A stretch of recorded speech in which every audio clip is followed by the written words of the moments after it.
Welcome back. It's the 250th episode of The Follow-Up. I'm Eden, this is my dad Noah, and every week we sit on my bed and have a conversation about something we want to talk about. So this week we're going to talk about a lot of things. All sorts of things going on. Episode 250. You turn 11 next week. Rosh Hashanah, Jewish New Year, and the new artwork behind your very first concert. You're blocking it. There it is. That is. If anybody, you can't see who it is, but if anybody knows the symbol, it's Ed Sheeran's new album. It's called Play. That's like the play button in New York City. Yep. So, you want to start there since we just talked about it? Sure. So I won tickets in a SiriusXM contest. I get the emails all the time. Oh, enter to win tickets to see so-and-so. And anyone that I know or I think that you might know, I always just enter. Why not? And I won. And so it was Ed Sheeran. Out of how many people? Or I'd say like how many people won? Oh, I don't know. I thought it was 20, but but it may have been more. I don't know. I really don't know. And so it was at Irving Plaza in New York, which is just only about 1,000 people in Union Square, so a really cool venue. And so you and Mom got to go together. What did you think of the whole concert experience? It was a really fun concert. Oh, my nose. What happened to your nose? Stuffy. Oh, okay. It was a really fun concert. Ed Sheeran put on a really great performance. He's not more of a performer like Pink or Benson Boone who does backflips, or Pink flies through the sky suspended on a rope or whatever it is. But he does have really good music, and the crowd's really into it. And even we didn't really have seats; it was just standing room. Well, everybody stands, right? Yeah. Yeah. Okay. So I was able to just to the front. You worked your way up pretty close. Yeah. Were there any other kids there? I saw like one. One? Older though. Oh, all right. Maybe 12 or 13. Did people move out of the way for you, allow you to get Like a decent view? like one person, I was just like, excuse me, excuse me, excuse me. And okay, and they let you through. Okay. Something that Mom said, I haven't been to a concert in a while, but something Mom said that was irritating was that everybody, or so many people, were just standing up with their phones recording it the whole time. Yeah, there was someone right in front of us who was recorded the whole entire concert. Yeah. And then was like calling people the whole time. I mean, just enjoy the concert. I mean, I'm not going to tell anybody how to enjoy a concert, but yeah, just enjoy the concert Like, with people you're there with. Like videos. Yeah, you can take a video or two. The whole concert. Sure. Yeah, take a video or two. Fine. Cool. All right. So your first concert. Very cool. I don't I was just about to ask you. My What was your first concert? My first concert was a sit-down concert. It was Harry Belafonte, who's one of the most famous musicians and singers and activists of all time. And you know that song, Deo, Deo, daylight come and you want to go home. You don't know that song? No. Oh, well, okay. So, and it was at the Mann Music Center, and we all went. So, but then my first concert of my choice, it was probably Dave Matthews Band when I was in high school. Probably. Where did you see them? My guess was at Veterans Stadium, at where the Phillies and Eagles used to play. Okay. And then sometimes I remember going to a concert or two in New Jersey, but I didn't go to many. I had a good time, just didn't go to many concerts. But it's cool that there's this venue that is right there, and also that we didn't have to pay Madison Square Garden prices to go to a concert. So I think we should try to just look more for concerts, just maybe of artists that you've heard of that might be lesser known, and maybe you get to see them a little bit earlier. Yeah. Yeah, all right, we'll try that. Okay. Also, Jewish high holidays, Rosh Hashanah, was this past week. Yes. A lot of apples and honey, round challah for a sweet New Year. This week is Yom Kippur, which is the holiest day in the Jewish You calendar. say Yom Kippur? Yom Kippur, Yom Kippur. What would you say? Yom Kippur. Yom Kippur. Okay. What did you make of your Rosh Hashanah this year? Rosh Hashanah I thought was really good this year. When we go to synagogue, there's a kids service, and this year I'm old enough to volunteer. So after how many years? Like 5 years of kids services, I can finally volunteer. So that was fun. So what did you do as a volunteer? There's a bunch of different rooms that the kids go around to by like age, pretty much. So I was in a food craft room where they make food crafts. Okay. And I helped set up. Sorry. It's okay.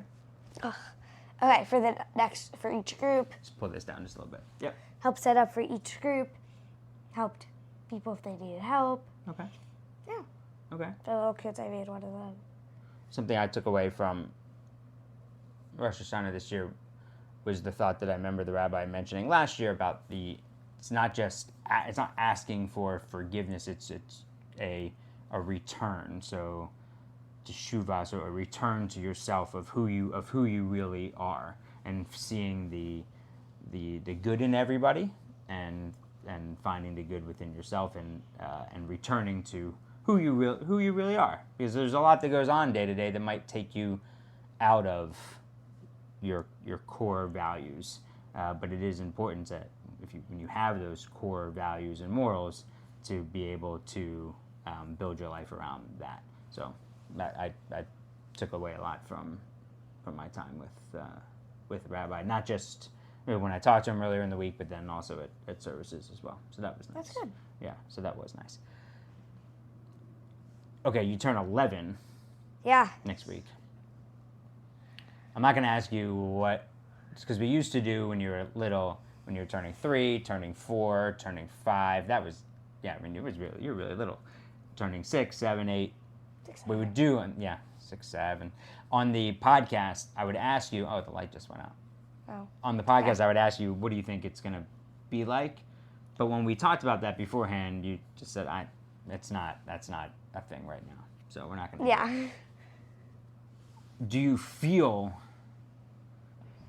I don't want to say feel 11, but over the course of this past year, have you felt like you're growing up some more? You're getting older?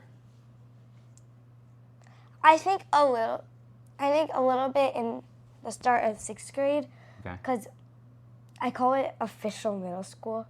It was definitely more of just a jump in instead of a slower start. So I feel more of a middle school. I know what's happening.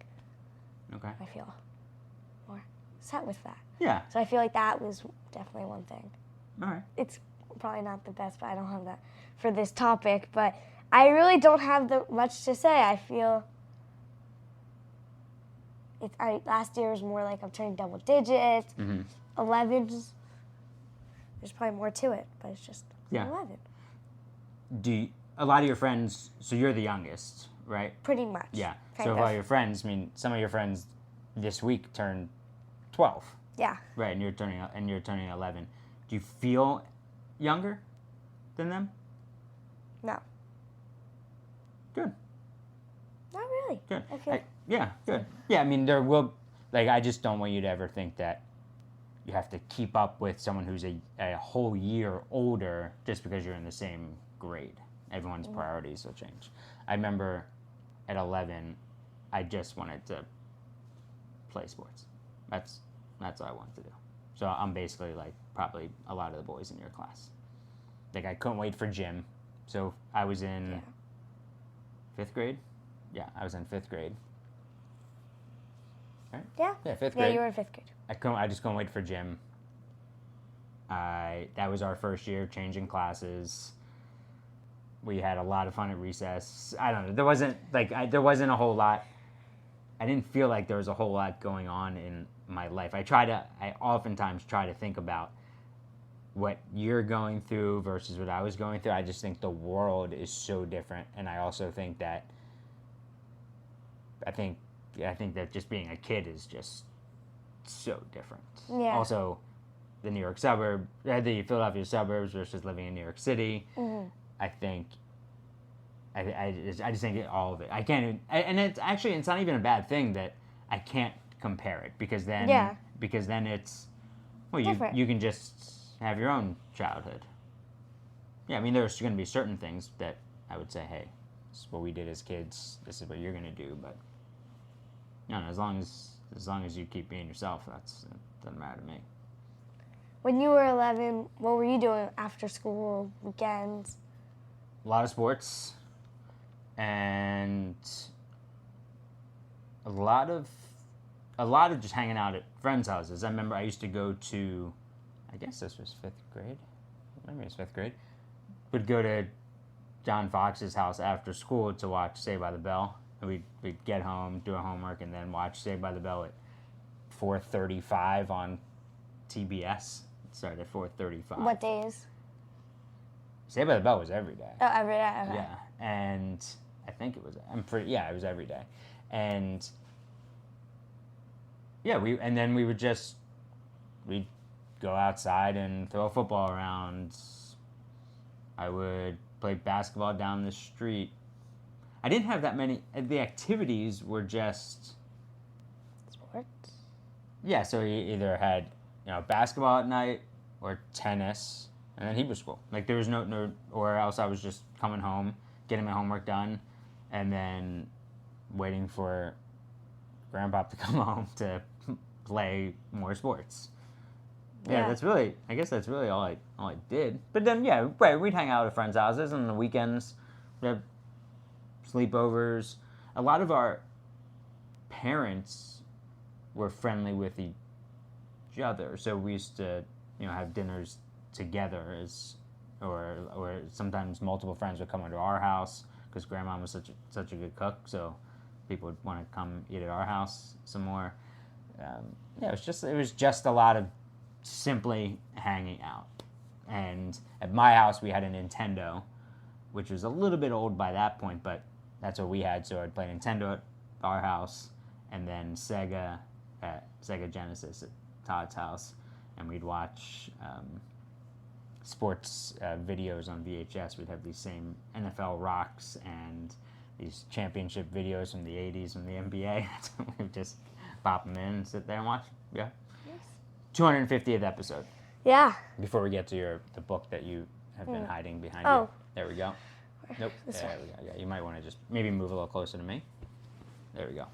So, 250th episode. You still enjoy doing it? Yeah. Okay. And the reason that we had started doing this together was to build confidence, learn about communication, how to talk to people, listen, be curious. Mm-hmm. So I just want that to continue. There's no other reason why we do this. This isn't for some sort of hope for fame and glory or anything like that. School project. Right. It is simply these conversations to help us connect in a different way, and hopefully allow you to either open up in a different form or express and grow yourself through this. Yeah. So you'll continue to do it. Yes, I'm glad that we will continue. Yeah, me too. Yeah, me too. I do. So you don't usually go back and listen or watch any, right? No, but I did watch one a few days ago. You did? Which one? Did. It was... God. I don't remember what it was. No, it must have been a great one. Don't even remember. I just had a really high-pitched voice. Everybody does when they're little. Yeah, so I'll go back. I know we've talked about this before, but it is such a great time capsule of things, just to hear how you would talk. And when you were, now I completely understand it, a little bit more guarded about what you will talk about. Mm-hmm. Because when you were little, it was hands going everywhere, talking about all sorts of things.